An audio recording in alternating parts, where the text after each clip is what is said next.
ఏమండి ఏంటి ఇక్కడే ఉన్నాగా ఈ రోజు ఏంటో గుర్తుందా ఏంటి అమ్మని అక్కడికి పంపించాలనుకున్నాం కదా చెప్పారా అమ్మతో నేను ఎట్లా చెప్తా సంగీత నా వల్ల కాదు మీరు ఎప్పుడు చెప్పలేరు నేను చెప్తున్నా వెనకే ఉంది సరే చెప్పేద్దాం నేనైతే ఫిక్స్ అయ్యాను కదా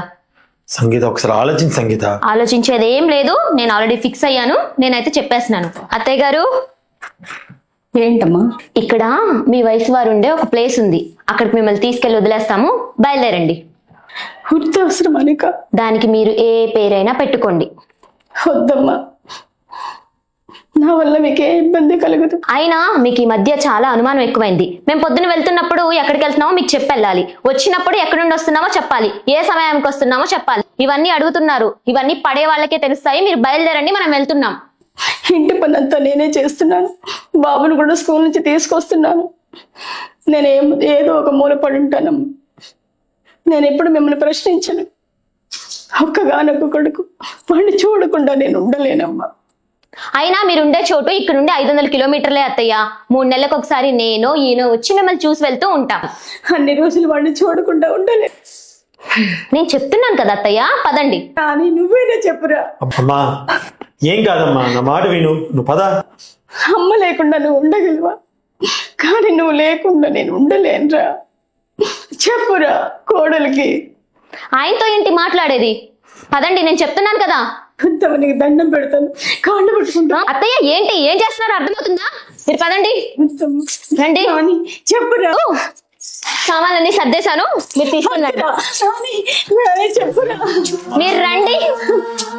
రండి అంత నాని తీసుకురండి నేను వెళ్ళను మాట వినమ్మా మాట వినమ్మా నా మాట వినమ్మా నా మాట వినమ్మా మాట వినమ్మా అరే నా మాట వినమ్మా అమ్మా చెప్పేది వినమ్మా నేను చూడకుండా ఉండలేను మా ఏం కాదమ్మా నువ్వు పద ఫస్ట్ పదమ్మా పదమ్మా అరే ఇవన్నీ కాదు ఫస్ట్ పద నేను చెప్తాను పదమ్మా నువ్వు ఫస్ట్ చెప్తా నువ్వు పద నేను కాలు లగేజ్ అంతా పెట్టేస్తాను తీసుకెళ్ళండి సరే సరే సరే రామ్మా అమ్మా వెళ్ళిపోయారు ఈరోజు మా ఆయనకి చాలా ఫేవరెట్ కర్రీ అయినా చికెన్ వండి పెట్టాలి త్వరగా వచ్చేస్తే బాగుండు వచ్చేసారా రండి రండి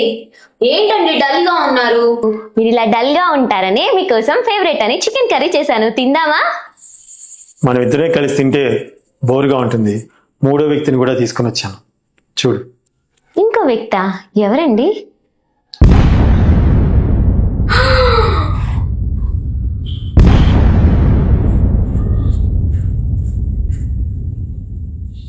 అదేంటి మీ అమ్మని మళ్ళీ తీసుకొని వచ్చారు ఆశ్రమంలో చేర్పించలేదా అదేంటి వృద్ధాశ్రమంలో చేర్పించమంది మా అమ్మనా మీ అమ్మని అనుకొని మీ అన్నయ్యకి చెప్పి మీ అమ్మని చేర్పించి వస్తున్నావే వస్తూ వస్తూ మా అమ్మ నేను మంచి హోటల్లో బిర్యానీ కూడా తినొస్తున్నాం ఇప్పుడైతే చికెన్ ఉండానన్నావు కదా ఆ చికెన్ నువ్వే తినేసే సరేనా అయినా మా అమ్మని వృద్ధాశ్రమంలో జాయిన్ చేయించడానికి మీకు ఎలా మనసు ఒప్పిందండి నోర్మై మీ అమ్మ ఏమైనా ఆకాశం నుంచి ఊడిపడిందా మా అమ్మ ఏమైనా బూడిద నుంచి వచ్చిందా మీ అమ్మ చెప్తేమో నీతులు మా అమ్మ అడిగితేనేమో అనుమానాలా చదువుకుంటే సరిపోదు సంస్కారం అంటూ ఉండాలి చిన్నప్పుడు 5 కిలోమీటర్ల దూరంలో స్కూల్ ఉంటే హాస్టల్లో పడే మీ అబ్బాయి నన్ను అందరూ అంటుంటే లేక లేక నాకు కొడుకు పుట్టాడు